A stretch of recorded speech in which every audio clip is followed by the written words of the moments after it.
नमो विष्णुपादाय कृष्णप्रेष्ठाय भूतले श्रीमते भक्तिवेदान्तस्वामी नामिने। नमस्ते सारस्वतदेवे गौरवाणी प्रचारिणे निर्विशेषशून्यवादी पाश्चात्यदेशतारिणे। जय श्री कृष्ण चैतन्य प्रभु नित्यानंद श्री अद्वैत गदाधर शिवासादि गौर भक्त वृंद। इसको और थोड़ा इधर कीजिए। हरे कृष्णा कृष्णा कृष्णा हरे हरे, हरे राम राम राम हरे हरे। ओम नमो भगवते वासुदेवाय।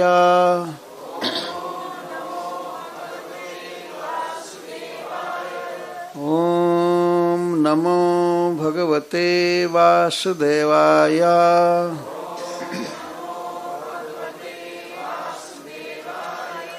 ओम नमो भगवते वासुदेवाय।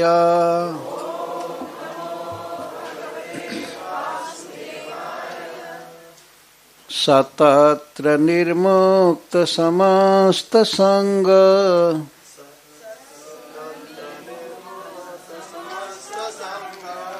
आत्मानुभूत्या विधुत त्रिलिंगः।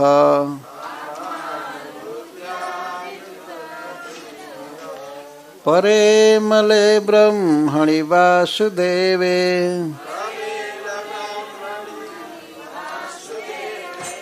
लेभे गतिं भागवतीं प्रतीतः।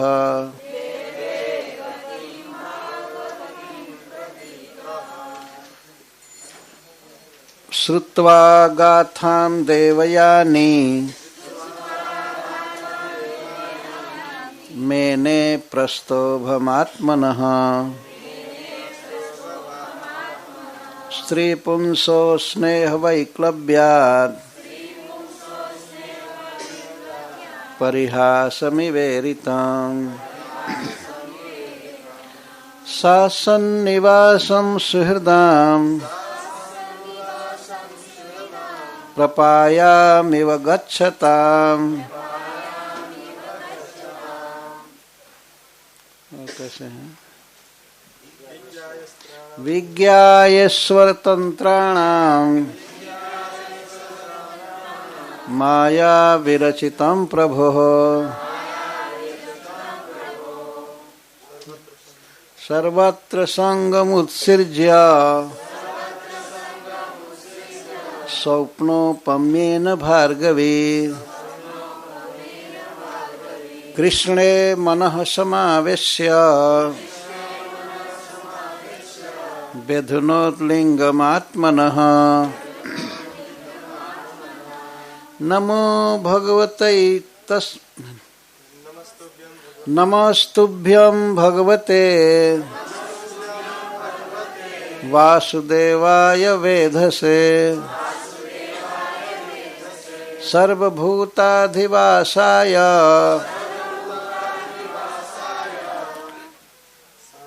शान्ताय बृहते नमः।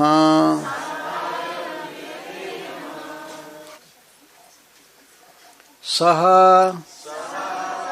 जजाति महाराज तत्र वहाँ वन में निर्मुक्त समस्त संगः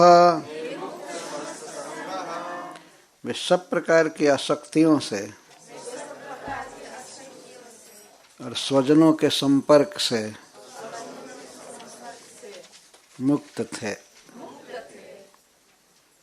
आत्मानुभूत्या आत्मा के अनुभव से अर्थात भगवान का अनुभव करने से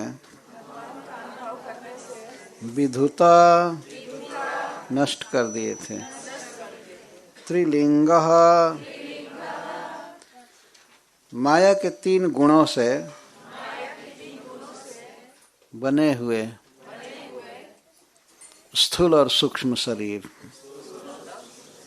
परे परम, अमले निर्मल, ब्रह्मणि ब्रह्म में, वासुदेवे वसुदेव जी के पुत्र भगवान श्री कृष्ण में, लेभे प्राप्त किए, गतिम गति, भागवतीम पार्षद स्वरूप, प्रतीतः यह बात बहुत विख्यात है, श्रुत्वा सुनकर, गाथाम इतिहास को, देवयानी देवयानी, मैंने मानी, प्रस्तोभम भक्ति मार्ग में प्रोत्साह, आत्मनः अपने लिए, स्त्री पुंसः स्त्री और पुरुष के स्नेह वैक्लव्यात् स्नेह में बाधा पड़ने के कारण, परिहासम मजाक, इव जैसा, ईरितम कहा गया।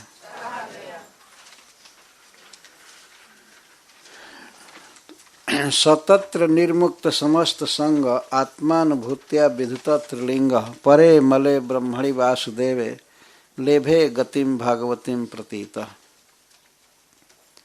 श्रील सुखदेव गोस्वामी अब इस प्रसंग का उपसंहार करते हुए कहते हैं, सह महाराज जजाति तत्र वन में या उस स्थिति में सब प्रकार की आसक्ति से पूरा मुक्त थे। आसक्ति दो प्रकार की होती है, एक तो लोगों का संग और दूसरा संग के कारण उत्पन्न अटैचमेंट, इसको संग कहते हैं। तो वन में वे सब प्रकार के आसक्ति से मुक्त थे और संपर्क से भी मुक्त थे। पत्नी तो वहीं छूटी घर में, पत्नी को छोड़ दिए, पुत्रों को छोड़ दिए, राज्य सुख वैभव सब कुछ छोड़ दिए, अकेले वन में रहते थे। तो कहते हैं निर्मुक्त समस्त संग, निर्मुक्त मतलब नितना मुक्त, पूरा पूरा मुक्त थे, समस्त संग, सब प्रकार की आसक्ति से और सब प्रकार के स्वजनों के संग से बिल्कुल मुक्त थे। किसी को साथ नहीं ले गए और न तो किसी के बारे में वो मन में भी स्मरण कर रहे थे। वन में गए तो ऐसा नहीं कि वहाँ से चिंतन करें कैसा पुरु होगा, जदू कैसे होगा, देवयानी कैसे होगी, राज्य कैसे चलता होगा, सब कुछ छोड़ दी। इसीलिए निर्मुक्त शब्द का प्रयोग किया जाता है। निर का अर्थ पूरा पूरा, मुक्त मतलब मुक्त, पूरा मुक्त।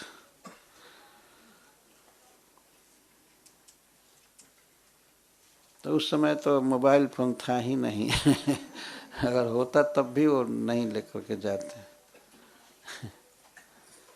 आज के युग में तो आदमी बिल्कुल मुक्त नहीं है भले वो घर छोड़ दे, कुछ भी छोड़ दे, लेकिन एक बार एक भक्त हमसे प्रश्न किया कि महाराज ये माता पिता भी माया हैं, इनको भी छोड़ना चाहिए। मैं कहा कौन कहा कि माता पिता माया हैं? असली माया को लेकर घूम रहे हो और कहते हो कि माता पिता माया ये देखिए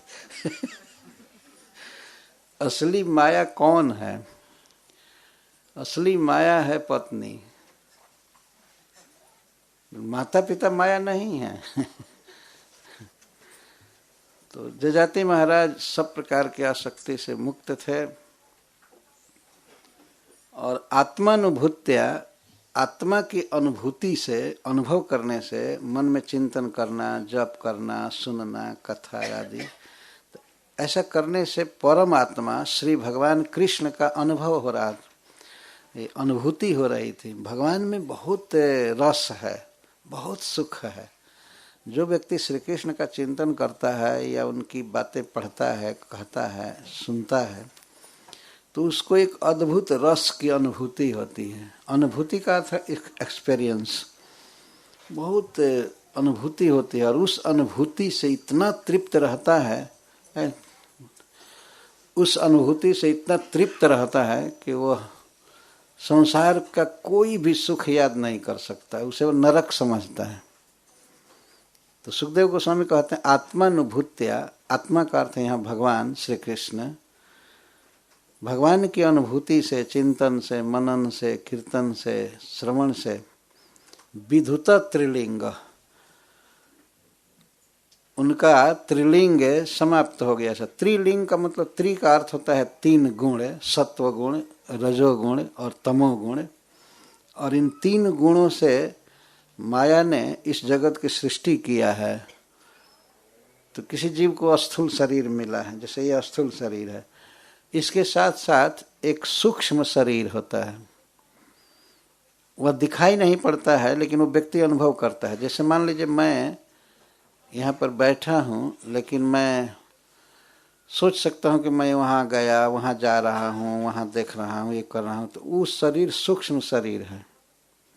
तो यह शरीर छूटने के बाद भी सूक्ष्म शरीर रह जाता है और वह उस फोटो के निगेटिव जैसा है जिससे अनेक फोटो निकाले जा सकते हैं। सूक्ष्म शरीर रहता है तो उसके अनुसार और दूसरा स्थूल शरीर मिलता रहता है। तो स्थूल शरीर जाने के बाद भी जो सूक्ष्म शरीर है, जिसको कारण देह कहते हैं, जिस देह के कारण अन्य देह प्राप्त होते हैं, जन्म मरण में पड़ना पड़ता है, तो उसको त्रिलिंग कहते हैं, लिंग कहते हैं, लिंग शरीर, कारण शरीर या लिंग शरीर, जिसके कारण जीव को जन्म मृत्यु में जाना पड़ता है। तो महाराज जजाति इतना भगवान के अनुभव में मस्त थे कि उनका सूक्ष्म शरीर अर्थात कर्म बंधन में शरीर भी समाप्त हो गया, उनका पूरा पूरा कर्म बंधन समाप्त हो गया। जीव को जब ये शरीर धारण करना पड़ता है तो इसके साथ साथ उसमें काम, क्रोध, लोभ, मोह ये सब उत्पन्न होता है और इसके अनुसार लोगों की चिंता करता है, किसी को स्वजन मानता है, किसी को पराया मानता है और अपने को देह समझता है। तो इस कारण से उसको जन्म मृत्यु में रहना होता है। तो जब जीव यह भावना करता है कि मैं कृष्ण का हूँ और मैं कृष्ण का अंश हूँ, ममैवांशो जीवलोके जीवभूतः सनातन, तब वह यह आग्रह छोड़ देता है कि हमारा है, पराया है, ये है। तो ये जो काम और लोभ है मनुष्यों के मन में, यही जन्म मृत्यु का कारण है और यह आत्मा का मल है, इस पर गंदगी छाई हुई है।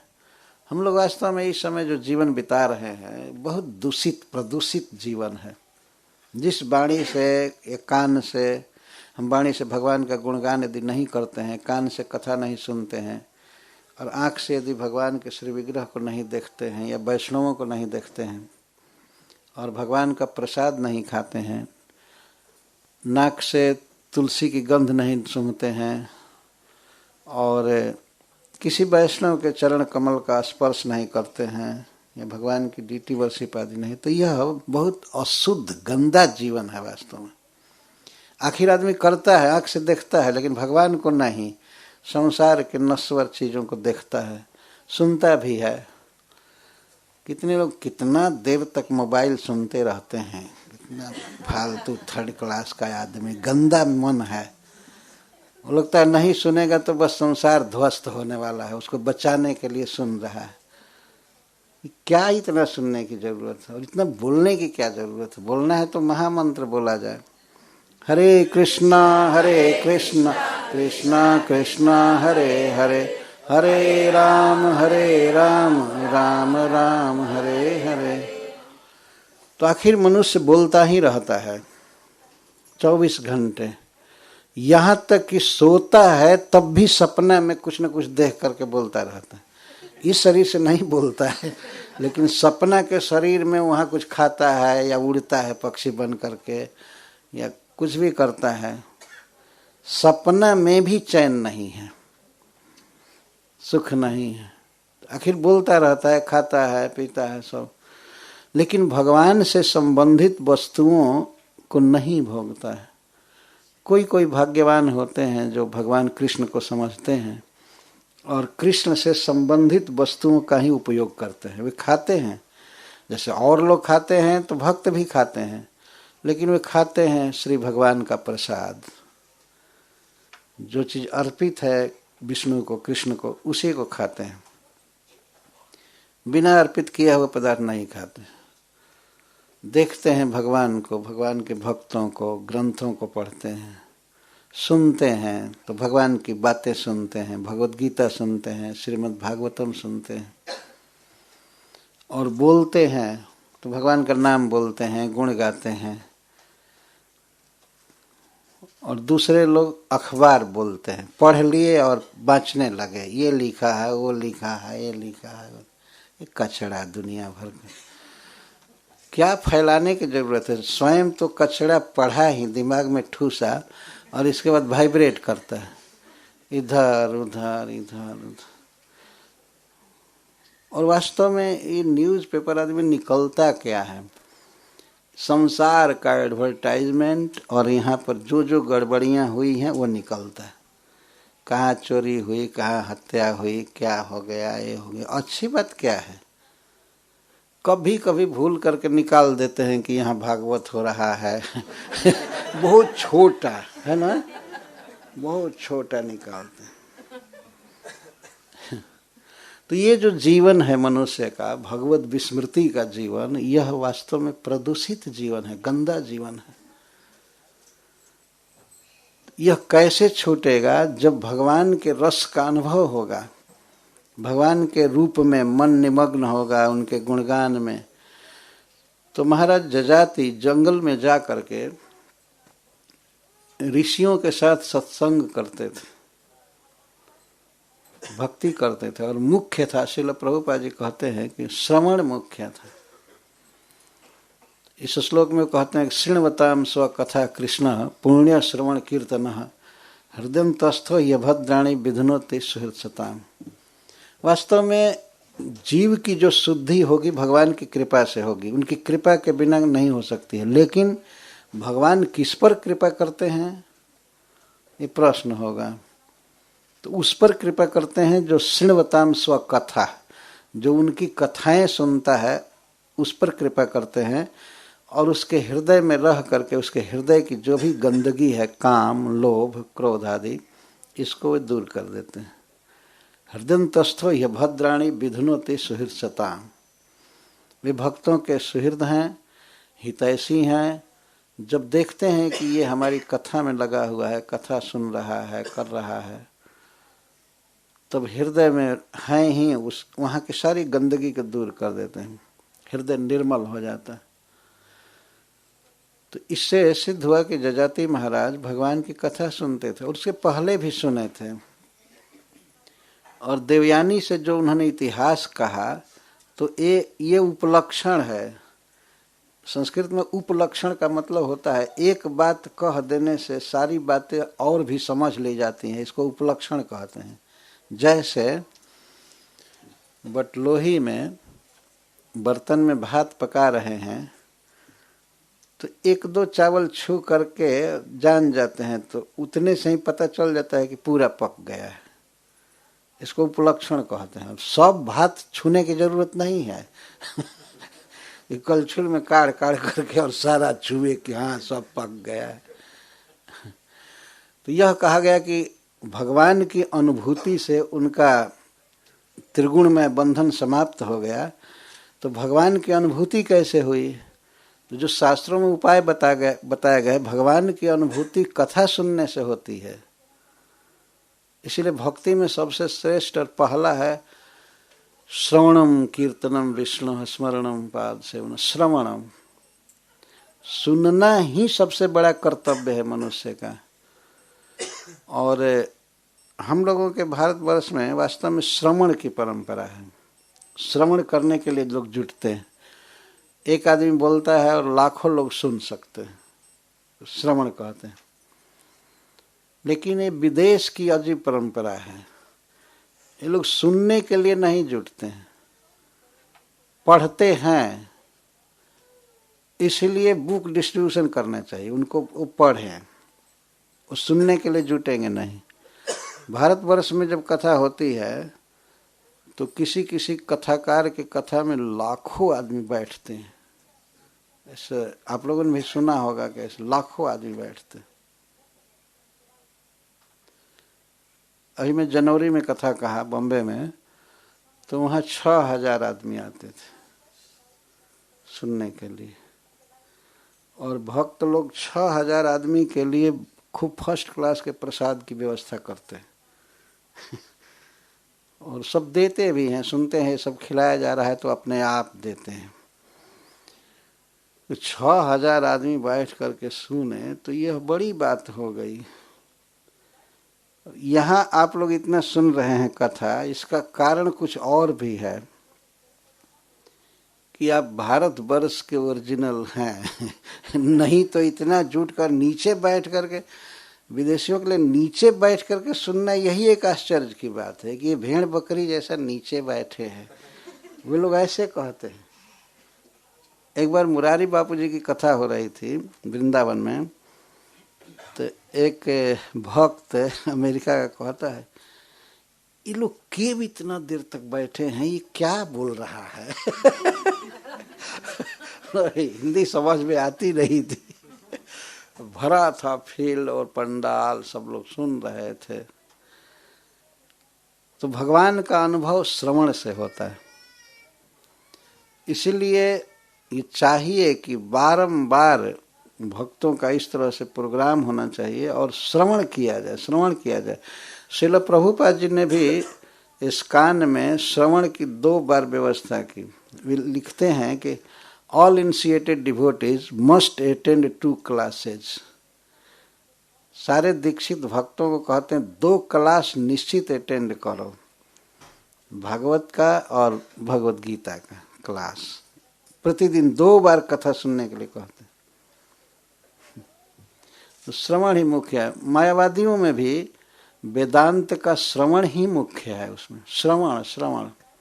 और लोक में भी आप देखते हैं, जब कोई बच्चा हायर क्लास में चल जाता है, धीरे धीरे चलता जाता है, जब यूनिवर्सिटी में जाता है, कॉलेज में जाता है, तो लिखना देखना कम होता है, सुनना ज़्यादा होता है ना। कहते हैं लेक्चरर आ रहा है तो लेक्चर देने आ रहा है। तो लौकिक जीवन में भी सुनना ही मुख्य है, और आध्यात्मिक जीवन में तो इसके अलावा कोई उपाय ही नहीं, सुनना। तो महाराज जजाति खूब सुने भगवत कथा। इस कारण से उनका माया का जो बंधन था, कर्म बंधन, सब ध्वस्त हो गए। परे मले ब्रह्मणि वासुदेवे लेभे गतिम भागवतीम प्रतीतः। और अंत जीवन के अंत में वे परम ब्रह्म, शुद्ध सच्चिदानंद परब्रह्म भगवान श्री कृष्ण में भागवती गति प्राप्त किए। वे बैकुंठ चले गए शरीर छोड़ करके। इसको भागवती गति कहते। गति का 2 अर्थ होता है। गति का अर्थ है कहीं ठहरना, और स्पीड, दोनों को गति कहते हैं। और गति का एक अर्थ होता है स्वरूप। तो भागवती गति का मतलब है भगवान का जैसा स्वरूप है, भगवान जहाँ रहते हैं बैकुंठ में और जितना सुखी हैं, वह गति, वह स्वरूप है जजाति महाराज ने प्राप्त किया। भागवती गति इसको कहते हैं। शरीर छूटने पर मनुष्य को कहीं न कहीं, किसी न किसी स्थान पर जाना पड़ता है अपने कर्मानुसार। अगर बहुत बड़ा पापी है तो उसको लेने के लिए जमराज के दूत आते हैं। और रास्ते में मारते पीटते हुए, बहुत गाली देते हुए ले जाते हैं। ऐसा वर्णन है भागवत में, क्योंकि उसको ले जाया जा रहा है सताने के लिए। आग में झोंकते हैं और शस्त्र से काटते हैं, डंडा मारते हैं, पानी नहीं पीने को देते हैं, खाने को नहीं देते हैं वहाँ नरक में। लेकिन नरक में पहुँचने तक भी बहुत भारी दुख है। तो अलग अलग लोग आते हैं अलग अलग लोगों को ले जाने के लिए। देव जो शुभ कर्म किया है उसको देवता लोग आते हैं ले जाने के लिए, विमान पर चढ़ा कर ले जाते हैं और रास्ते में खूब खिलाते पिलाते हुए ले जाते हैं। और जो भक्त होता है, भगवान की भक्ति किया है, तो उसको भगवान के पार्षद आते हैं जो चिन्मय विमान पर लेकर बैकुंठ जाते हैं। ये सब गतियाँ होती हैं। जैसे आपने देखा है जब एयरपोर्ट पर आते हैं कई लोग विमान से, तो अब उनके स्वजन लोग आते हैं जो जैसा रहता है उसको अपने अपने घर में ले जाते हैं कार से चढ़ा करके। हमने अपने आँख से देखा था एक बार, रेल से उतरने पर 2 व्यक्ति को पुलिस पकड़ करके और ले गई, जेल ले गई स्टेशन पर जब उतरे तो उस दिन हमें ऐसा स्मरण आ रहा था कि वो ऐसे ही जमदूत पकड़ कर ले जाते हैं हमको ऐसे आ रहा था बार बार। तो मारे तो नहीं, लेकिन रस्सी बांध दिए कमर में और खींच करके ले जा रहे थे और पुलिस के जीप में बैठाए, जिसमें कोई गद्दा वद्दा नहीं था। पुलिस के जीप में केवल लोहा खड़र खड़र था, उसी पर बैठा कर बांध करके ले गए। उसके बाद जेल में डालेंगे, चाहे जो करना होगा। तो नारकी गति कहेंगे उसको, नरक में जाना, स्वर्गीय गति। और सबसे उत्कृष्ट गति है जीव की, सबसे श्रेष्ठ है, वो है भागवती गति, भगवान के पास जाना। भगवान जैसा स्वरूप मिलता है चतुर्भुज या द्विभुज गोलोक में, वैसा ही सुख, वैसा ही सब कुछ जैसे भगवान है। इस संसार में तो आप देखते हैं कि मालिक कुछ और ही जीट जाट से रहता है, नौकर गरीब रहता है, कपड़ा फटा है, मलिन है। वैकुंठ में ऐसा भेद नहीं है। जैसे भगवान ऐश्वर्य में रहते हैं वैसे भक्त भी रहते हैं। कभी कभी तो पहचान भी नहीं होती है कि कौन भगवान है कौन भक्त है। 2 चिन्ह है, एक श्री जी का चिन्ह श्रीवत्स, और भृगु जी ने जो लात मारा भगवान के वक्षस्थल में, तो भृगु जी का चरण चिन्ह और श्रीवत्स और कौस्तुभ मणि, इससे पता चलता है कि ये भगवान है कभी कभी भ्रम हो जाता है। भगवान का जो भक्त होता है वो भी परम सुखी भगवान जैसा ही होता है वैकुंठ में, यहाँ के नौकर जैसा नहीं ऐसे। तो इसीलिए, और जो मायावादी हैं मूर्ख लोग नहीं समझते हैं इस बात को, तो कहते हैं तुम क्यों अपने को दास कहते हो, तुम अपने को हीन क्यों कहते हो, तुम वही हो। अरे वही काहे को है वही हो, कहने से वही हो जाएगा। हमसे एक व्यक्ति पूछा एक बार हमारे गांव में खास, स्वामी जी आप दास हैं कि खास हैं पहले तो मैं समझा ही नहीं कि ये क्या पूछ रहा है। प्रश्न करने वाले कभी कभी बहुत अटपटाक पूछते आप दास है कि खास है। हमने कहा नहीं हम खास फास नहीं है, हम दास हम भगवान कृष्ण के दास हैं। अच्छा तो ऐसा क्यों सोचते हैं आप, अपने को क्यों नहीं सोचते हैं कि हम भगवान हैं। मैं कहा सोचने से हो जाएगा, सोचने से हो जाएगा, जो है वही रहेगा ना दास है कि खास है खास मतलब वही भगवान ही। कौन ऐसा पागल दुष्ट होगा जो कहेगा कि हम भगवान हैं। बाप, माया बस पर छिन्न जड़ जीव की समान, अपने को भगवान कहते हैं। प्रभुपाद जी लिखे हैं एक जगह, एक व्यक्ति ऐसा था जिसको भारतवर्ष में कई लोग भगवान कहते थे। इस समय भी कम से कम 1 दर्जन भगवान अभी भी होंगे अवतार लिए, और फिर भी इतना दुख दरिद्रता छाई हुई है। अभी गिना जाए तो 1 दर्जन से कम भगवान नहीं है भारतवर्ष में। तो उस समय एक भगवान था, तो उसके दांत में बहुत दर्द हो गया, तो हॉस्पिटल गया। तो डॉक्टर से कहता, डॉक्टर साहब बहुत दर्द से परेशान हूँ। वाह रे वाह, भगवान दर्द से परेशान है। डॉक्टर की शरण ले रहे। उनको कुछ लोग कहते थे भगवान। एक व्यक्ति बॉम्बे में आया था जिसको लोग भगवान कहते थे, तो इस्कान के ही एक भक्त पूछे, उनसे बातचीत हो रही थी, आप कौन हैं? आप कौन हैं? तो वो कहे कि कौन हो? आपके सामने बैठा हूं। वो जो भगवान बनता था वो बोला आपके सामने बैठा हूं। तो आपके शिष्य लोग तो आपको भगवान कहते हैं, आप क्या विचार करते हैं? तो कहें मैं शिष्यों का दिल नहीं दुखाना चाहता हूं, जो हमको कहना चाहते हैं कहें। देखिए, क्योंकि मैं अपने शिष्यों का दिल नहीं तोड़ना चाहता हूं, अगर हमको भगवान कहने से उनको सुख मिलता है तो वो कहें, ठीक है। इस तरह का जवाब दिए। एक व्यक्ति गया ऐसे गुरु के पास, तो गुरु जी से पूछा, गुरु जी आप क्या हैं वास्तव में, आपका क्या स्वरूप है? तो गुरु जी कहते, तुमको क्या लगता है? तुम अपना एक्सपीरियंस बताओ, अनुभव बताओ, तुमको क्या लगता है? तो वो कह दिया, हमको तो लगता है कि आप साक्षात परब्रह्म परमात्मा है। तो गुरु जी कहे, तुम्हारा रियलाइजेशन झूठा नहीं हो सकता। इतने ढंग से बोलते। अगर तुमको ये लग रहा है कि मैं भगवान हूं तो मैं हूं ही, क्योंकि तुम्हारा अनुभव झूठा नहीं हो सकता है। इस तरह से बोलते। नहीं, भागवती गति का मतलब है कि जीव भगवान के धाम में जाता है, भगवान जैसा सुंदर सुखी और नित्य हो जाता है, फिर भी भगवान में और उसमें बहुत अंतर है। भगवान भगवान हैं, वो समस्त ऐश्वर्यों के स्वामी हैं, और जीव भगवान के स्वरूप में ही होता है, लेकिन उनका सेवक रहता है, उनकी सेवा में ही सुख पाता है।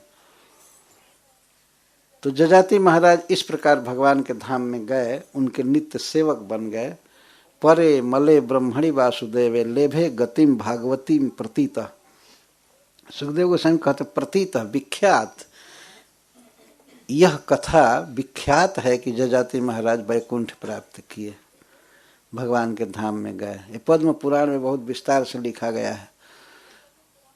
अभी मैं पढ़ करके आया किस तरह से वैकुंठ प्राप्त किए।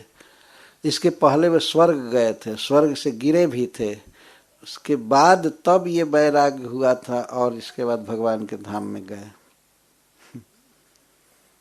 तो इस प्रकार जजाति महाराज भगवती गति प्राप्त किए, भगवान के पास चले गए, उनकी सेवा में नित्य जीवन प्राप्त किए, यहाँ दुखमय संसार छूट गया। तब एक प्रश्न, एक जिज्ञासा होती है कि जजाति महाराज ने जब वो बकरे बकरी का इतिहास कहा तो देवयानी क्या सोची, देवयानी पर इसकी क्या प्रतिक्रिया हुई? तो उसको सुखदेव गोस्वामी कहते हैं, श्रुत्वा गाथाम देवयानी मेने प्रस्तोभमात्मनः स्त्री पुंसो स्नेह वैक्लव्यात् परिहासमिवेरितम्। देवयानी इस गाथा को जब सुनी, तो देवयानी अपने लिए आत्मनः अपने लिए इसको उत्साह मानी, प्रोत्साह मानी कि हमारे पति देव हमको आध्यात्मिक जीवन में प्रोत्साहित कर रहे हैं, प्रोत्साहन दिए कथा द्वारा, उसमें हीन भावना नहीं भरे। यह कथा सुन करके देवयानी के चित्त में उत्साह हुआ भक्ति करने के लिए, भगवान कृष्ण का जप करने के लिए, कथा सुनने के लिए, चिंतन करने के लिए, पूजा करने के लिए उसके मन में उत्साह बढ़ा। तो मैंने प्रस्तोभम आत्मन, अपने लिए प्रस्तोभ मानी, प्रस्तोभ का अर्थ है उत्साह। इस कथा को जब सुनी तो बहुत उत्साह हुआ, उसने अपने मुख से पति से कहा कि ठीक है, आप जो निर्णय किए हैं वही अच्छा है और मैं भी वही करूंगी। तो जजाति महाराज वन में चले गए और यह घर में रह कर के ही भगवान की भक्ति में लग गई। मेने प्रस्तोभमात्मना। देखिए, वास्तव में केवल पुरुष को ही नहीं, प्रत्येक जीव को, स्त्री आदि को भी, बच्चे को भी, किसी को भी अधिकार है भक्ति करने का। कभी कभी लोग ये सोचते हैं कि नहीं, भक्ति करना पुरुषों का काम है और स्त्रियों को केवल घर का काम धंधा करना चाहिए। ये कुछ तो यहाँ तक कह देते हैं कि नहीं, भक्ति और ज्ञान तो पुरुषों के लिए है, स्त्रियों के पास इतनी बुद्धि नहीं होती है कि वे भक्ति कर सकती ऐसे कभी कभी बोलते हैं। परंतु यहाँ पर समान रूप से दिखाया जा रहा है कि जजाति महाराज भगवान को प्राप्त किए और देवयानी भी। जैसा आगे कहा गया है कि कृष्णे मनः समावेश्य विधुनोद्लिंगमात्मनः। कृष्ण में मन को स्थिर करके और वह भी कर्म बंधन से मुक्त होकर के भगवान कृष्ण के पास चली गई। जैसे पति गए वैसे वो भी। तो यहाँ पर बहुत ही महत्वपूर्ण बात है कि पति अपनी पत्नी को शिक्षा दिया। और उपलक्षण जैसा मैं बता रहा था, वे केवल इतिहास नहीं सुनाए, भगवान कृष्ण की कथा कहे अपनी पत्नी से, कई दिन उसको कथा सुनाए। भगवान में मन उसका रम गया। पहले से ही भक्त थी लेकिन स्पेशल कथा सुन रहे थे, पति सुना रहा था, तो उसका उत्साह बढ़ा भक्ति में। मैंने प्रस्तोभमात्मनः। तो ये प्रश्न होता है कि जजाति महाराज ने इस तरह से मजाक जैसी कथा क्यों कहा, सीधा अध्यात्म का उपदेश क्यों नहीं किए। तो वे कहते हैं, स्त्री पुंसो स्नेह वैक्लव्यात्। वास्तव में स्त्री पुरुष में स्नेह होता है, खास करके पति पत्नी में, वो भी पतिव्रता पत्नी हो और पति सदाचारी हो, तब तो कहना ही क्या। इस संसार में जो प्रेम का नमूना पेश किया जाता है, भाई कौन सच्चा प्रेम करता है, तो दो का उदाहरण आया है।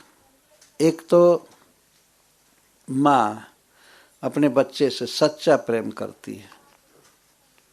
भगवान कृष्ण इस बात को कहते हैं। गोपियों ने पूछा कि सच्चा प्रेम क्या है, तो भगवान कहते हैं जैसे माता पिता अपने बच्चे से प्रेम करते हैं, वो सच्चा प्रेम है। स्त्री का नाम नहीं रखे कि स्त्री पुरुष में प्रेम है लेकिन एक स्थान पर कहा गया है कि वास्तविक प्रेम सती स्त्री के मन में होता है अपने पति के प्रति। पति के जीवित रहती है और मरने पर उनके साथ मर जाती है, यहाँ पर सच्चा प्रेम है। तो देवयानी एक पतिव्रता स्त्री थी, पति की बहुत सेवा की थी। जैसा जजाति महाराज स्वयं ही कह रहे हैं कि देह वचन मन और वस्तु से तुमने मेरी सेवा किया। तो उनके मन में इस बात के लिए बहुत भारी कृतज्ञता थी, ऑब्लाइज्ड थे कि वन में जाने से पहले इसका उद्धार कर दूं। तो उन्होंने केवल कुआं से ही उसका उद्धार नहीं किया, कुआं से तो निकाल ही दिया, संसार कूप से भी उद्धार कर दिया, जन्म मृत्यु से भी पार कर दिया। यह कर्तव्य है पति का। जजाति महाराज एक परम भक्त व्यक्ति थे, तो देवयानी को कथा सुनाए और कथा सुनने के बाद देवयानी का उत्साह कई गुना बढ़ गया भक्ति करने के लिए। ऐसा नहीं कि आजकल की स्त्री जैसा रोना चालू करे, नहीं मत चाहिए, ये कीजिए वो कीजिए, और मरना आखिर है ही है ना। तो इतना मोह ममता में पड़ करके जीवन को विफल कर देना, बर्बाद कर देना ठीक नहीं है। ठीक है, पति अगर भगवान को पाने के लिए वन में जा रहे हैं तो उस स्त्री को भी उत्साह हो रहा है, वो विदा कर रही है, ठीक है आप जाइए। और हम पढ़ते हैं कि जब उर्मिला विदा कर रही थी लक्ष्मण जी को, एक कवि लिखता है तो वो कहता है, उर्मिला कहती है कि आपके आराध्य जुगल सीताराम की सेवा में आप रहेंगे, हमारी याद मत कीजिएगा भूल कर भी। तो कब याद कीजिएगा? मध्य निशा के होने पर, आराध्य जुग्म के सोने पर, कर लोगे मुझको याद कभी, मैं समझूंगी पा गई सभी। मैथिली शरण गुप्त जी ने साकेत में लिखा कि आधी रात होने पर जब दोनों आपके आराध्य सो जाए, उस समय यदि आप इतनी याद कर लेंगे कि मेरी दासी अयोध्या में रहती है, तो मैं समझूंगी मैं सब कुछ पा गई। केवल मुझे एक अपनी पत्नी के रूप में, दासी के रूप में आप याद कर लेंगे। तो इस तरह की स्त्रियां हुई हैं जो अपने पति को भगवान की सेवा में भेजी। जजाति महाराज कितना प्यार किए थे, कितना स्नेह दिए थे देवयानी को, लेकिन देवयानी अब आगे उनके उस स्नेह के लिए नहीं रो रही थी। वो समझ रहे थे कि पति का वास्तविक स्नेह यही है कि ये हमको भक्ति में लगा रहे हैं, भजन में लगा रहे हैं। तो उत्साह मानी। और चूंकि स्त्री पुरुष में प्रेम होता है, एकाएक ऐसा आक्षेप करने पर कि बस बस तुम्हारे साथ मेरा जीवन बर्बाद हो गया, मैं अब निकल रहा हूँ, बहुत बड़ा आघात हो जाता देवयानी पर। भजन करना तो दूर की बात है, वो बहुत डिस्टर्ब हो जाती, बहुत रो सकती थी। इसीलिए परिहासम इव ईरितम, ईरितम का अर्थ है कथितम। इसीलिए महाराज जजाति इसको एक मजाक की तरह कहे, जिसे उसको फील न हो एकाएक। इसमें बहुत भारी फिलॉसफी दी है, लेकिन मजाक जैसा, परिहास जैसा, हंसते हुए कथा कहे। उसको कोई दुख नहीं हुआ, बल्कि उसके जीवन में उत्साह बढ़ा। और उसने क्या निश्चय किया, सा सन्निवासम सुहृदाम प्रपायामिव गच्छताम विज्ञायेश्वर तंत्राणम माया विरचितम प्रभु। देवयानी ने विचार किया, पति के मुख से कथा सुनकर, कृष्ण कथा सुनकर विचार किया कि ये जो सुहृदों का, अपने परिवार के लोगों का या संबंधियों का, मित्रों का जो सन्निवासम, एक जगह रहना है, यह वैसा है कि रास्ता चलने वाले यात्रियों के प्याऊ पर जुटने जैसा है। प्रपाया में वह पहले जमाने में ऐसा होता था, आज भी भारतवर्ष में देख सकते हैं कि कई लोग रास्ता चलते हैं, उधर से आ रहे हैं, कोई उधर से आ रहे हैं, उधर से आ रहे हैं, इधर से जा रहे हैं, तो कहीं कहीं प्याऊ होता है या भोजनालय, रेस्टोरेंट, उसमें जुटते हैं और कुछ देर के लिए बड़ा प्रेम का व्यवहार करते हैं, लेकिन खाने पीने के बाद फिर अपने अपने रास्ते चल देते हैं। तो परिवार भी क्या है, देवयानी सोच रही है कि एक परिवार बनता है, पति बनता है, पुत्र बनता है, ये सब, लेकिन ये सब परिवार का जो सन्निवास है, एक साथ रहना है, यह प्याऊ पर जुटने वाले यात्रियों के समान है। एक दिन जाना ही पड़ता है। और ईश्वर तंत्राणाम, वास्तव में पति, पुत्र, भाई, बंधु जो भी हैं, या मित्रता है या राष्ट्रीयता है कि हम इस राष्ट्र के हैं, एक काल में जन्म हो गया है मान लीजिए, तो कहते हैं ये हमारा राष्ट्र, हमारा राष्ट्र, हमारा कम्युनिटी है, हमारा समाज है, हमारा मित्र, हमारा, लेकिन सब छूट जाता है ना, छूटता जाता है। एक परिवार क्या है, परिवार कंटिन्यूअस चल रहा है, उसमें बूढ़े लोग मरते जा रहे हैं, नए लोग आते जा रहे हैं, है ना। ऐसा नहीं है कि अब जन्म हो गया 10 आदमी का तो अब लाखों वर्ष यही रहेंगे, नहीं, उनको मरना है और नए को आना है। ये चलता रहता है। ये परिवार पता नहीं कब से चल रहा है और कितने लोग इसमें मरे और कितने नए नए बच्चे आए, वे बूढ़े हुए, वे मरे, फिर दूसरे आ रहे हैं। इसको ईश्वर तंत्र कहते हैं, ईश्वर के अधीन है। किसी का जीवन अपने हाथ में नहीं है। कोई सोचे कि नहीं मैं रोटरडम में ही कई बार जन्म लूंगा, कोई ठीक नहीं है। अभी तो देखे, इसके पहले ही सूरीनाम में थे, है ना। कितना क्षणिक जीवन है, वहां से यहाँ आए, फिर शरीर छूटेगा। अब यहाँ के बाद पता नहीं कौन योनि मिले, कौन शरीर मिलेगा, कौन देश मिलेगा, क्या भोजन मिलेगा, कौन स्त्री बनेगी, कौन पुरुष बनेगा, तो कोई ठीक नहीं है। देवयानी इस ज्ञान पर आ रही है और वास्तव में यही सच्चा ज्ञान है। ये समझना कि कृष्ण ही हमारे वास्तविक संबंधी हैं और ये सब क्षणिक साथ है, ये कोई सच्चा संबंध नहीं है। हमारे यहाँ बिहार में गाते हैं, कोई स्त्री गा रही है कि जैसे आकाशिया में उड़ेला जहाजिया वैसे उड़ब तोरा संग रे संगतिया। जैसे आकाश में जहाज उड़ता है तो वैसे तुम्हारे साथ उड़ूंगी। क्या उड़ोगी? वो बेचारा चला जाता है, तुम यही एयरपोर्ट पर ही रह जाती है ना? ऐसा होता है कि नहीं? बच्चा भी चला जाता है, पति चला जाता है या पत्नी चली जाती है और अकेले रहना पड़ता है।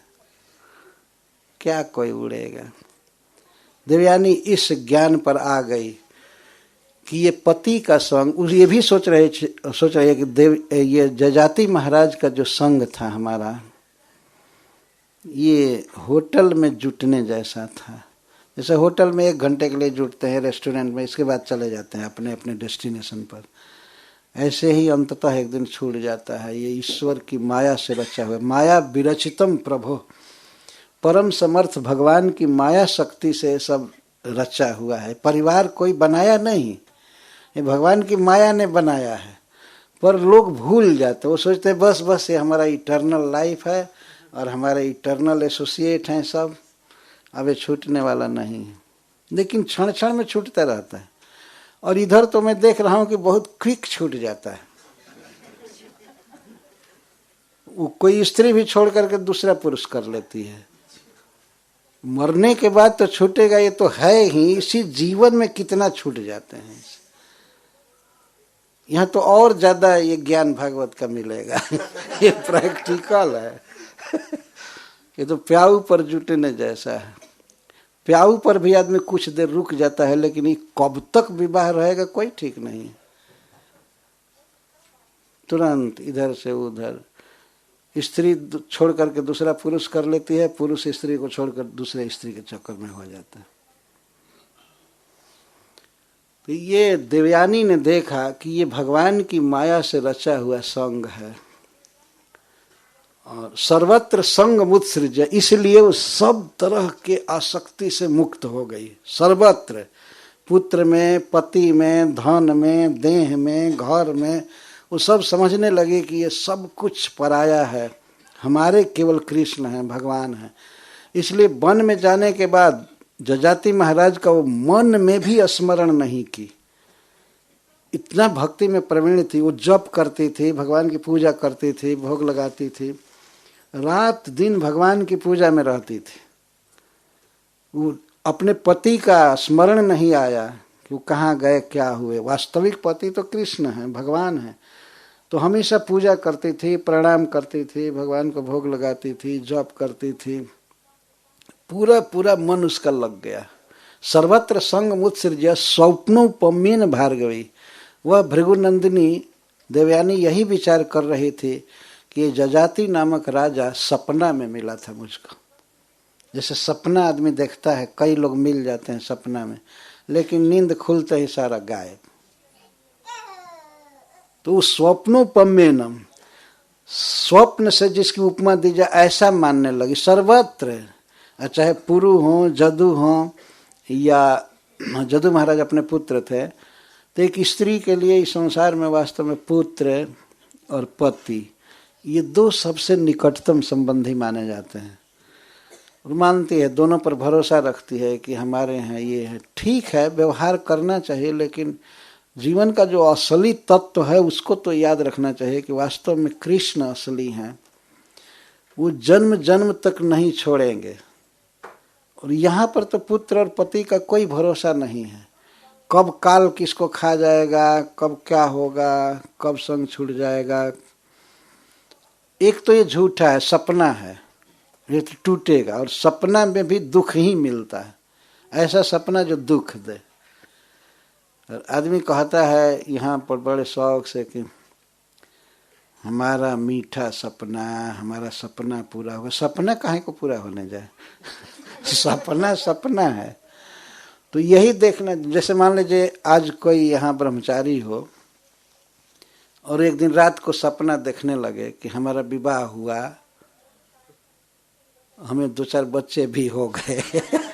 और ये हुआ हुआ तो, लेकिन नींद खुलने पर जा कुछ नहीं हुआ है। विवाह हुआ है न कुछ हुआ है। तो जैसे वह झूठा है ऐसे यह भी झूठा है। ये सपना थोड़ा 40 वर्ष 50 वर्ष तक चलता है, लेकिन सपना ही है। ये है सच्चा ज्ञान। देवयानी मानने लगी कि जदू नामक जो मेरा लड़का हुआ ये सपना में हुआ, सपना था, और जजाति नामक व्यक्ति हमारा पति हुए, सब सपना था। सच्चा केवल कृष्ण है, भगवान है। उनमें कृष्णे मनः समावेश्य, और इसलिए उसने अपने मन को कृष्ण में समाहित किया। अपने पति से कथा सुनी ही थी, और हो सकता है कि सीडी रख लिया होगा, सुनती होगी। वह संग कर रही थी, इस तरह से भक्ति कर रही थी। प्रभुपाद जी बार बार कहते हैं, लिखते हैं कि बहुनाम जन्म नाम अंते ज्ञानवान माम प्रपद्यते। अंतिम श्लोक में कहते हैं कि भगवान कृष्ण के प्रति समर्पण जो है वह बहुत बहुत जन्मों तक सुनने का फल है। सुनने से तब कृष्ण के को जानता है आदमी, समर्पण करता है, भक्ति करता है। बिना सुने नहीं। सुनना बहुत जरूरी है। प्रभुपाद जी इस प्रसंग में लास्ट में यही बहुत जोर दे करके कहते हैं, सुनना जरूरी है। तो देवयानी इस तरह से भगवान की भक्ति में लगी। तो एक प्रश्न होता है कि कैसे उसका मन लग गया, किस उपाय से लग गया।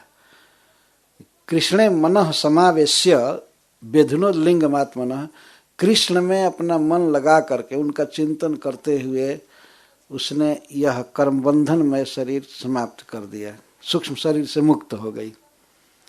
तो कैसे मन भगवान में लग गया उस महिला का, जो अपने पति के साथ इतना भोग विलास में थी संसार के, उसको छोड़ करके कैसे भगवान में रस लेने लगी।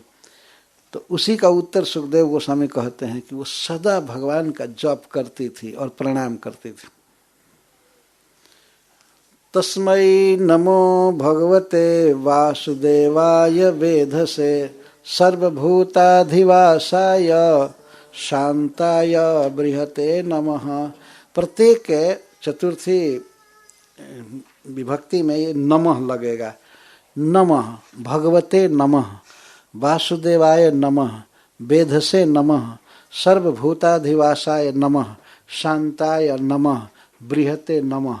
हमेशा भगवान को प्रणाम करती थी, जप करती थी और प्रणाम करती थी। इसी से उसका मन पूरा पूरा भगवान में लग गया, और वो अपने पति को, पुत्र को, सबको भूल गई। जो अपने पति को, जजाति महाराज को भूल सकती है, और जदू महाराज को, तो आप समझ सकते हैं कितना मन उसका भगवान में लगा था।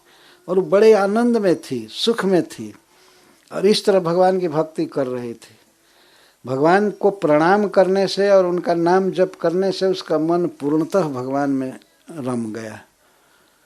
यही हमेशा जप किया करती थी। ये इसमें सब भगवान के नाम हैं, जैसे वासुदेव, ये भगवान, वेधा और सर्वभूताधिवास, शांत और ब्रह्म।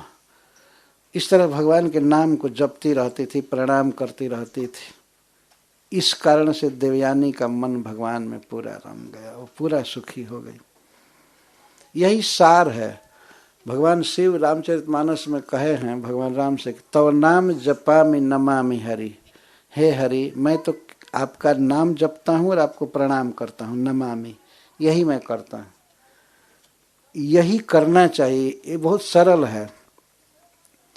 यदि कोई स्त्री इस तरह से कर रहे, मान लीजिए अपने घर में श्री विग्रह रखी है, और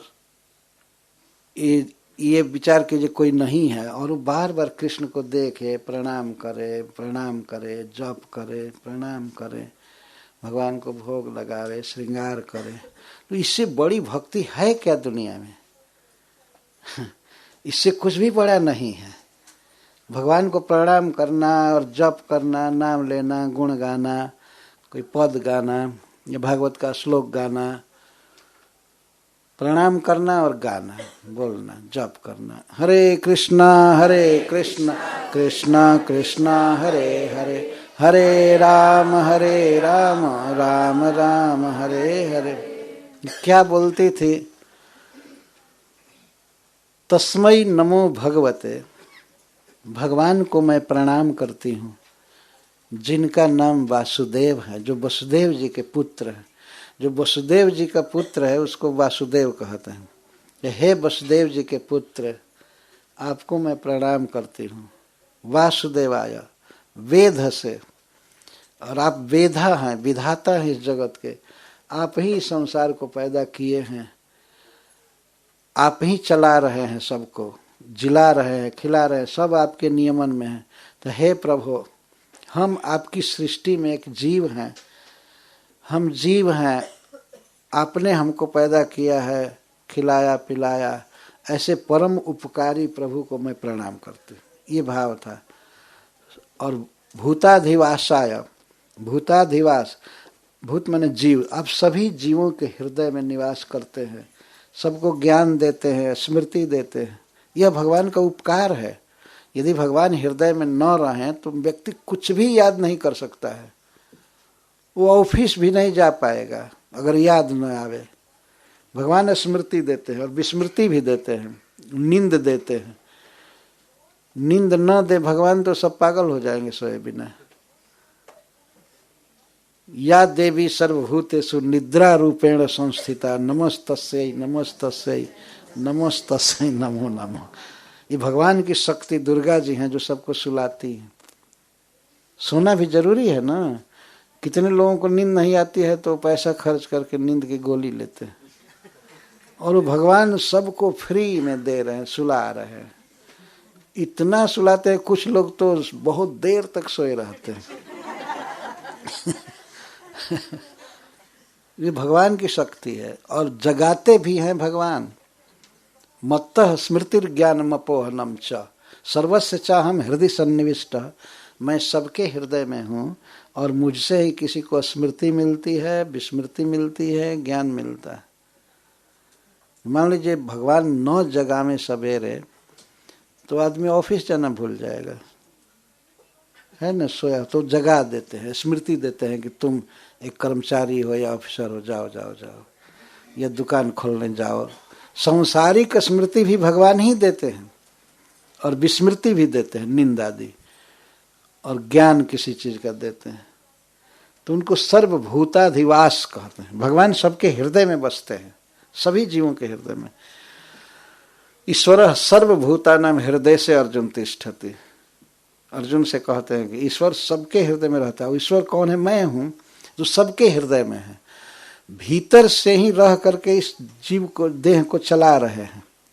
अधिवास, बाहर से तो कंट्रोल कर ही रहे हैं काल रूप से, लेकिन भीतर परमात्मा रूप से चेतना दे करके सबको चला रहे हैं। तो भूताधिवास कहते हैं, सर्व जीवाधिवास, अधिवास। भगवान चला रहे हैं। जैसे कार के भीतर कोई ड्राइवर बैठकर कार को चला रहा है, वैसे भगवान भीतर बैठकर चला रहे हैं। जीव के भीतर है, देह के भीतर, प्रकृति के भीतर हैं, ब्रह्मांड के भीतर हैं, भीतर से चला रहे हैं। ऐसा नहीं कि बाहर से पकड़ कर चला रहे हैं। ऐसा कोई करता है कि कार को बाहर से ठेल करके चलावे? नहीं, भीतर से चला रहा है। उसको भूताधिवास कहते। भगवान सब में स्मृति, ज्ञान, विस्मृति आदि दे करके सब दुनिया को चला रहे हैं, पोष रहे हैं चेतना के रूप में। सर्वभूताधिवासाय शांताय, और प्रभु बड़े शांत स्वभाव के हैं। शांत का अर्थ होता है जिसे भोगों की लालसा नहीं है।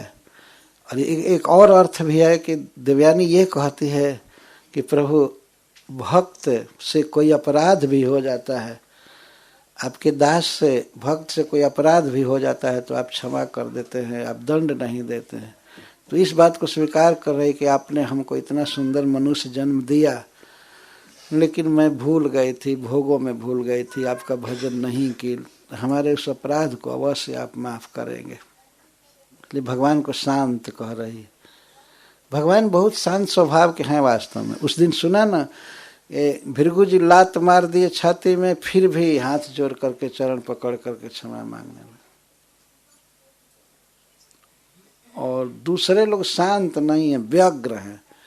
आप अपने ही देश में देखिए, कार लेकर के अशांत भाग रहे हैं, इधर से उधर, इधर से उधर, इतना अशांत हैं कि अगर कहीं ट्रैफिक रुके और कोई पीछे से व्हिसिल दे दे तो वो क्रोध से पागल हो जाता। हमने देखा है इस क्रोध को एक बार न्यूयॉर्क में। थोड़ा सा हमारे साथ जो भक्त चल रहे थे वो बाईपास किए, थोड़ा सा आगे बढ़ाए, उसको क्या कहते हैं, ओवरटेकिंग किए, और कारें धीरे धीरे चल रही थी। जो ओवरटेक करने में वो कार आगे वाली थोड़ा बाएं हो, नहीं दाहिने हो गई, दाहिने से कर रहे थे, उधर दाएं कार चलती है इसी देश जैसा। तो अब इस पर पीछे से भक्त ने व्हिसिल दे दिया और सीटी दे दिया। सीटी देने पर वो काली माता जी थी, काली स्त्री थी तो वो आई और हाथ में एक बोतल ली थी, बोतल पानी का होगा चाहे शराब का, और हम लोगों का तो शीशा बंद था। उधर से आई और इतना क्रोध में शीशा पर पटकने लगी बोतल, लेकिन वो शीशा फूटा नहीं तो हमने कहा कि ये तो काली माता जी पूरा आवेश में आ गई है पूरा आवेश में आ गई है। लेकिन वो 2-3 बार बोतल पटकी, खूब हाको डाको की, इसके बाद चुप। अब तो जाना था, वो रास्ता को भी क्लियर करना था। तब तक हरा सिग्नल हुआ तो वो माता जी भी भागी, ये भी भागे, अब फिर चल दे बताइए, जिस एक सीटी देने से जिसकी शांति भंग हो सकती है, लेकिन भगवान तो जो जगत के ईश्वर हैं, ब्रह्मा शिवादि के भी स्वामी हैं, उन पर लात मारने पर भी वे हाथ जोड़ रहे थे। इसको शांत कहते। भगवान अपने भक्त के अपराध को कभी नहीं लेते हैं, कभी नहीं। कभी कभी भक्त कहते हैं ये अपराध मत करो, ये अपराध मत करो, ये अपराध मत करो। जरूर अपराध नहीं करना चाहिए, लेकिन जो पहले अनजान में अपराध हो गया है तो उसके लिए कृष्ण कोई एक्शन नहीं लेते हैं, वो प्रेम करते हैं। इसलिए उनको शांत कह रही देवयानी कि हमसे बहुत अपराध हुआ, मैंने भक्ति नहीं किया, मैं भोगों में पड़ी रही, और आप हमारी गलती को क्षमा करेंगे। बृहते नमः, और बृहते का अर्थ होता है ब्रह्म, बड़ा, आप सब तरह से महान हैं, बड़े हैं। बृहत ब्रह्मणे नमः, आप सब तरह से बड़े हैं, आप कोई मनुष्य नहीं हैं, देवता नहीं हैं, आप सबके ईश्वर हैं, सबके मालिक हैं। आपका गुण महान है, आपका सौंदर्य, आपकी दया महान है, तो हे प्रभु हमको माफ कीजिए। इस तरह से वो रात दिन कृष्ण का भजन कर रही थी, जप कर रही थी, प्रणाम कर रही थी। अतः उसका मन कृष्ण में पूरा पूरा रम गया, और कृष्ण में मन लगा करके उसने यह शरीर छोड़ दिया, कर्म बंधन से पार हो गई। तो वो अभी भगवान के पास गई, ये पहले वाक्य से समझ लेना चाहिए। इस तरह देवयानी भगवान कृष्ण को प्राप्त की, और जजाति महाराज भी। यह बहुत पुनीत इतिहास है, बहुत पवित्र है। इस घटना से पता चलता है कि स्त्रियों का भी भगवान कृष्ण की भक्ति में पुरुषों जैसा समान अधिकार है, कोई भेद नहीं है। और हम लोग श्रीमद् भागवतम में पढ़ते हैं, एक से एक विदुषी स्त्रियां जिन्होंने कृष्ण को समझा अपने जीवन में और समर्पण किया। जैसे भागवत में पहली स्तुति स्त्री के मुख से दी गई है, कुंती महारानी के मुख से। भागवत जैसे महान ग्रंथ में पहला स्तोत्र कुंती का है, और भगवान श्री कृष्ण उसके प्रेम के आग्रह से द्वारका नहीं गए, रथ से उतर गए। भगवान के साथ डायरेक्ट संबंध था कुंती का, वो उनकी बुआ थी, फुआ थी, वसुदेव जी की बहन। इतना प्रेम करते हैं कि जब वो कहने लगे कि आप मत जाइए, आप मत जाइए, रुकिए, तो भगवान द्वारका नहीं गए, जहाँ पर उनका 16,000 स्त्रियों का समाज था, भाई बलराम जी थे, और कौन कौन सब, एक एक स्त्री से 10-10 बच्चे हुए थे और एक लड़की। तो 16,000 से गुना कीजिए तो इतना तो समाज था। लेकिन भगवान कुंती की बात रखने के लिए वो परवाह नहीं किए। वो 4 महीना कुरुक्षेत्र में रहे, हस्तिनापुर में, उस युद्ध का संचालन करने के लिए। और 4 महीने के बाद जा रहे थे तो कुंती ने कहा तुम मत जाओ, तुम्हारे बिना मैं नहीं जी सकती। तो भगवान उतर गए रथ से। 16,000 पत्नियों का स्वामी उतर गया। आजकल तो एक पत्नी का स्वामी हो कहेगा नहीं नहीं मैं नहीं रुक सकता हूँ, आई हैव नो टाइम, को छुट्टी चाहिए, ये चाहिए वो चाहिए, है ना। और भी जाने के लिए तैयार है, रिजर्वेशन भी हो चुका है, रथ तैयार है, वो रुकेगा कोई? प्रेम देखेगा बुआ का? नहीं, वो चला ही जाएगा। लेकिन भगवान तैयार थे, विदा हो चुके थे, युधिष्ठिर महाराज उनको विदा कर चुके थे, लेकिन थोड़ा सा कुंती महारानी की आंखों में आंसू आ गया। वो जानती थी कि कृष्ण ही हमारे सब कुछ हैं। वो तो ऐसे ही बेचारी विधवा थी, वो समझ चुकी थी कि जीवन में कृष्ण ही सार हैं, कृष्ण के अलावा कोई हमारा नहीं है। तो भगवान रुक गए, नहीं गए। और उस स्त्री के मुख से पहली स्तुति भागवत में दी गई है। उसकी स्तुति पर श्रील प्रभुपाद जी 22 दिन व्याख्यान दिए हैं लॉस एंजलिस में। और टीचिंग्स ऑफ क्वीन कुंती जो ग्रंथ निकला है, एक अध्याय पर 22 दिन लेक्चर दी। और मैं प्रभुपाद जी की पुस्तक पढ़ करके कुरुक्षेत्र में इस पर सप्ताह किया, इस बार 7 दिन किया उसी अध्याय पर। तो मुझे सब कुछ धारणा में है कि प्रभुपाद जी ने क्या क्या कहा है कुंती की प्रार्थना में। तो कुंती है या उत्तरा या द्रौपदी या देवहूति जी, जो भगवान की माँ हैं कपिल देव की, और उन्होंने भगवान की जिज्ञासा किया और भगवान कपिल देव अपने माँ को ज्ञान दिए। फिर गोपी जन हैं जो कृष्ण से प्रेम करने में सबसे आगे हैं, सबसे आगे। उनके सामने तो पुरुष कुछ है ही नहीं, गोपियों के सामने। और यज्ञ पत्नियों ने, ब्राह्मण की पत्नियों ने भगवान से प्रेम किया, और कालिए नाग की पत्नियों ने प्रेम किया। बहुत उदाहरण भरा हुआ है किस तरह स्त्रियों ने भगवान कृष्ण से प्रेम किया है, कृष्ण की भक्ति किया है। तो कोई ये नहीं कह सकता नहीं नहीं ये पुरुष के लिए है, स्त्रियों का अधिकार नहीं है। स्त्री का पूरा पूरा अधिकार है भक्ति करने में। तो इस तरह देवयानी ने अपने पति के समान ही भक्ति किया और भगवान का धाम प्राप्त किया। इस कथा से प्रेरणा मिलती है कि सबको देवयानी जैसे भक्ति करना चाहिए, जजाति महाराज जैसे।